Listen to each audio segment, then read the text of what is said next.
Welcome to the Career Refresh Podcast. I'm your host, Jill Griffin.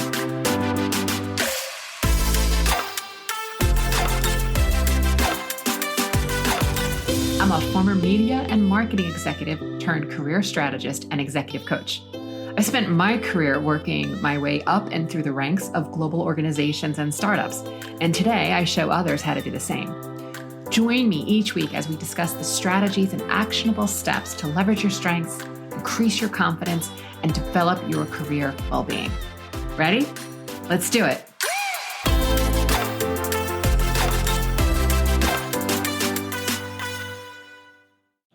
Hey you, how are you?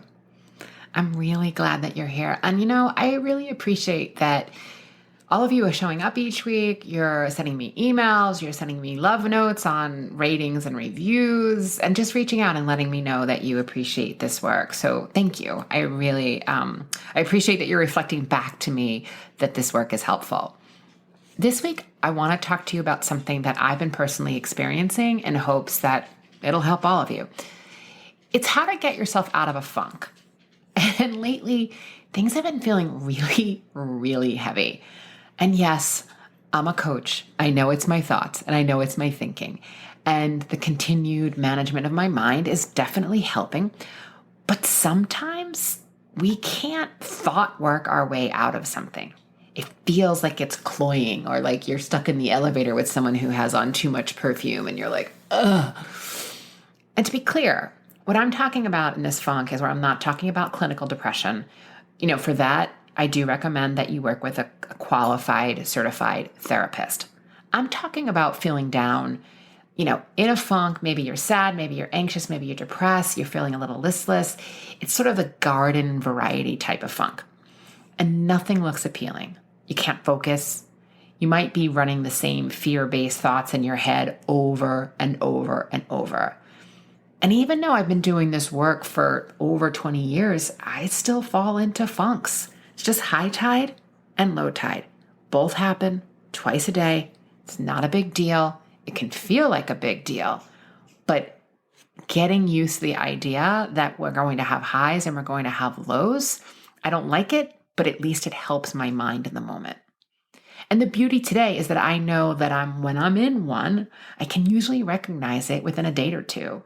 And I know that my actions, now I know the actions, that'll really help me get myself out of a funk. So if you had this brain type funk, then sometimes it can be really hard to show up and do your best work. It feels like a grind to go to work each day or to, show up on video and to do your thing. And sometimes when you're clawing your way out of what feels like a mental crevasse, I get that that getting back to work and life is needed, but it's like, how do you get there? So when I'm feeling this way, I know that first, my central nervous system is probably in overdrive and I need to give it attention. And second, I know that I need to physically change my state, my presence, my shift, what I'm looking at. I need to move. But first, let's unpack the central nervous system side of things. So when I'm in overwhelm, stopping and acknowledging that this is where I am and this is how I feel, and knowing at some point it will shift, and being nice to myself and not sort of burying it and being like, why am I feeling this way, is what is so helpful.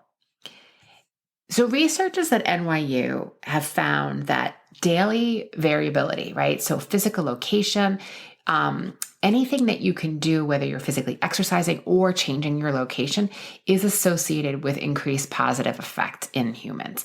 And for most people, when you have like garden variety daily experiences and you're creating more and more variety, you generate a happier mindset. Author Amy Johnson is also a psychologist. She has a book out called Just a Thought, suggests that the idea of switching things up in your daily routine can really wake the brain up. And then you're in this place where your brain suddenly has to work a bit more because you're not in that rut of evolutionary biology, right? Your brain says that it wants to stay safe. It likes repeated things. It likes to save energy. But when you're mixing it up and taking on new sights and new sounds and in a new environment, your brain's still going to scan for potential threats to make sense of it all. your brain's telling yourself a story of like what's going on. But when you change things up, your brain is forced to be a little bit more open and receptive and to start to think of things differently. And this in of itself can absolutely affect your mood and your outlook.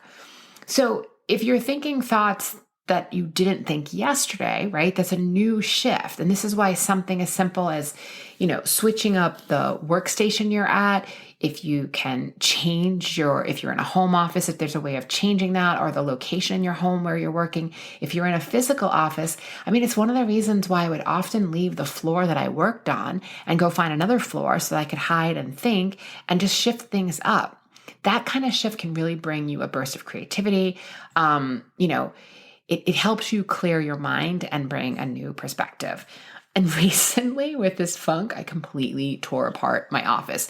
If anyone's seen any of the photos that I put out or when I do reels or anything, you see that I have a horse. The horse is back in the barn. He is in a different area of my home and he is no longer in my office. I love my horse, don't get me wrong, but I needed to shift things up and have something new. And the office is also getting a new shade of paint. So our brain is this incredibly efficient machine.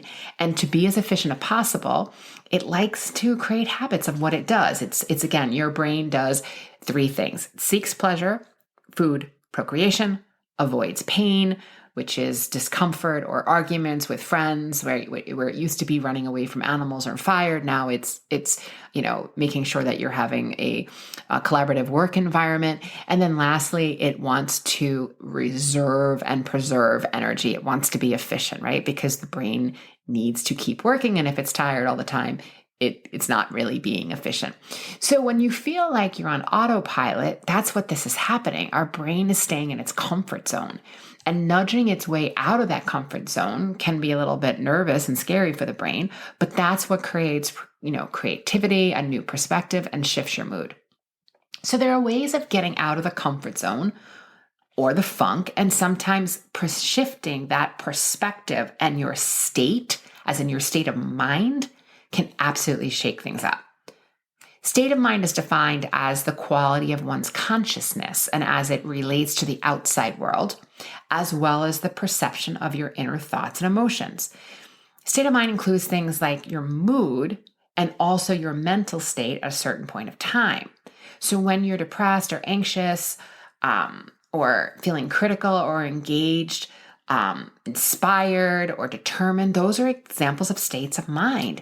And you can be in more than one state of mind at a time. You can be afraid and also determined, right? You can be in two states of mind. So state is different than mood. Your mood is fleeting. If someone interrupts you in a meeting, or you got cut off when you were about to present something, or someone jumped in, right? You could feel annoyed or slighted or flustered, right? That's mood.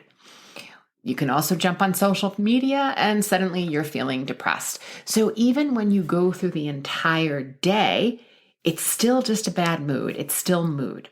Your state is a higher level consciousness that you do have control over, but it takes practice. And it's remembering that you are the thinker, not the thought, and you get to control your mood, get out of the funk, and change your day, and ultimately change your life. So getting coached or going to therapy are some of the best choices if you need to help getting out of a funk. But if those are not available to you, or it's in this moment and you're like, I really need to shake things up, I'm going to share what I did after this last funk that really helped me. So one, I'm recording this during the summer, so my ideal is to get out and kayak and to paddle around a bit. And obviously that's not always available to me. I have a few playlists that can either soothe me or relax me, and they actually are titled like up music and celebration music and gratitude music and also calm and chill music, right? I have playlists that over time I just keep saving songs to. I may exercise, jump on the Peloton. I may do some speed walking. I also find that scent and aroma is really, really helpful. So I'm a clinical aromatherapist and I formulate products regularly for my well-being. And here's why it works. When you inhale essential oils, it stimulates the olfactory system, which is the part of your brain, the amygdala and the hippocampus, that's connected to smell. And it includes also the nose and the brain. So molecules that enter the nose or mouth, they pass through the lungs, and from there they go on to other parts of the body. But these molecules are plant-based chemicals that have healing properties. I mean, it's where we originally got our medicine and pharmaceutical drugs from, is from plants. So as a molecule reaches the brain, it affects the limbic system, which is linked to emotions, heart rate, breathing, blood pressure, memory, stress, and hormonal balance. So in this way, essential oils can have a very subtle yet holistic effect on the body. So when you breathe in these molecules, research has found that you can shift your state, right? One, scent has memory. So if you smell something that's very pleasant, it can also bring up a different memory, which can actually shift your state.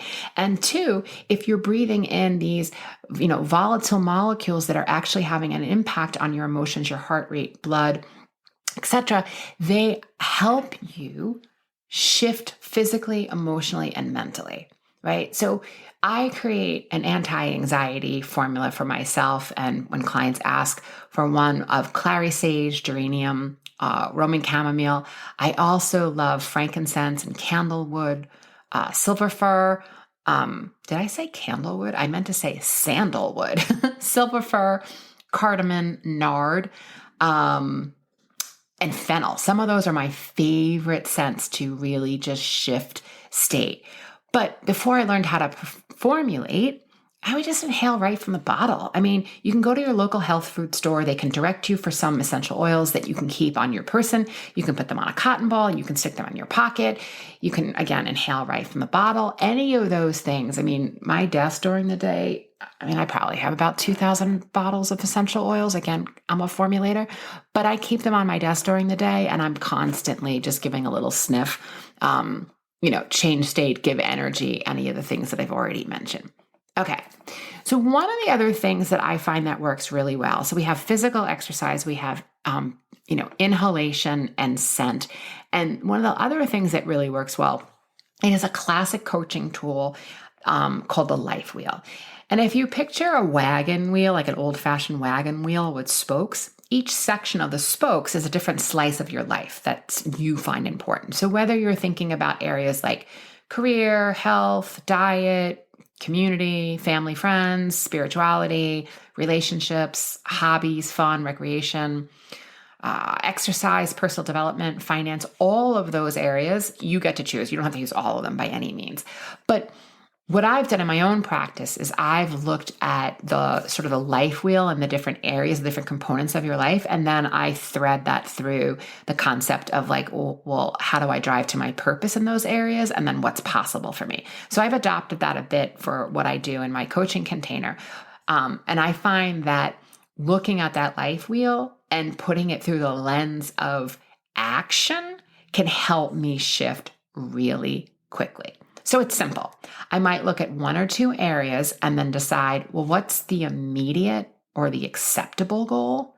And then what's the ideal or future goal? And when I say future, people, I'm not talking future. I'm talking like later this week or within the month.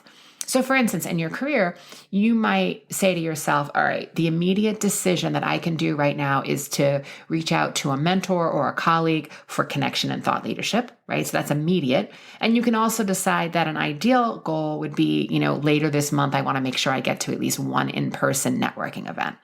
For exercise, you might decide that a few quick squats or sun salutations are acceptable for the immediate action to shift your state. Jumping jacks also really work well. The more movement of your arms, increases the heart rate. So you're also shifting state. And you may also find that, I'm going to sign up for, a group strength training class later this week, or I'm going to do, some cycling with friends, right? So again, something immediate and something later.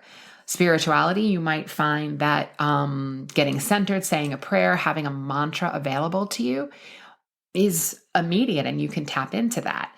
It's also another area where scent and spirituality have been so closely connected through the ages. Because if you think about when you're burning native or indigenous leaves or berries or twigs or plant-based material, right, it has smoke. And that smoke, many cultures believe, was the connection to divinity or some sort of higher power. So that also scent can play a role if you're thinking about shifting your state here in spirituality.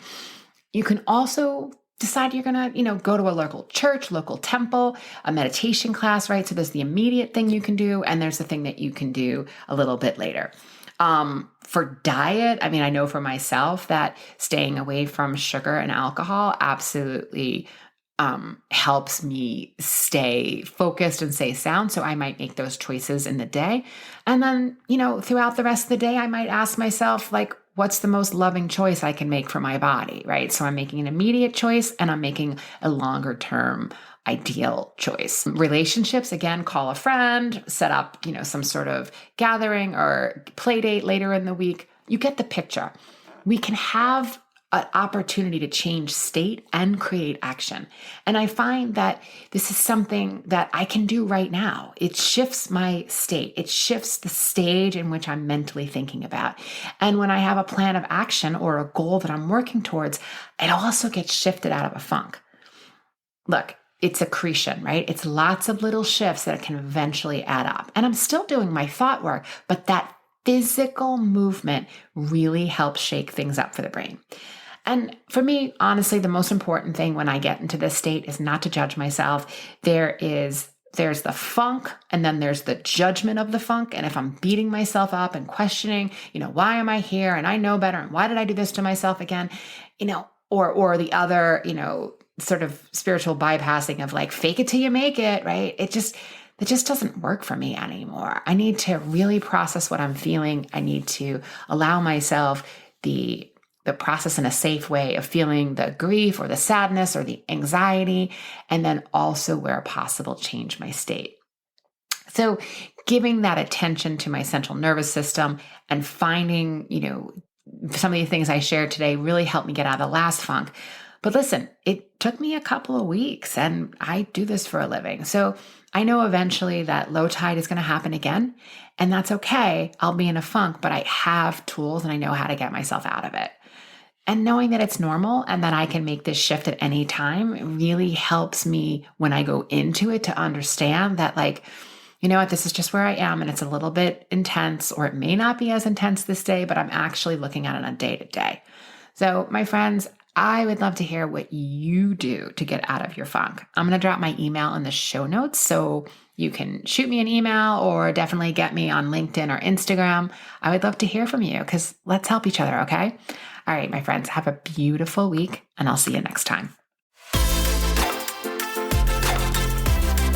Hey, thanks for listening to the Career Refresh podcast. If you're enjoying this and you want more information, go to my website, jillgriffincoaching.com. There you can find information on how to work with me one-on-one, or my group programs, or even bring me into your workplace. I'll put the link to my website in the show notes. But hey, listen, before you go, do me a favor, rate and review this podcast, because it definitely helps me get the word out to people everywhere so that they can also thrive in the workplace. All right, friends, I appreciate you. I'll see you soon.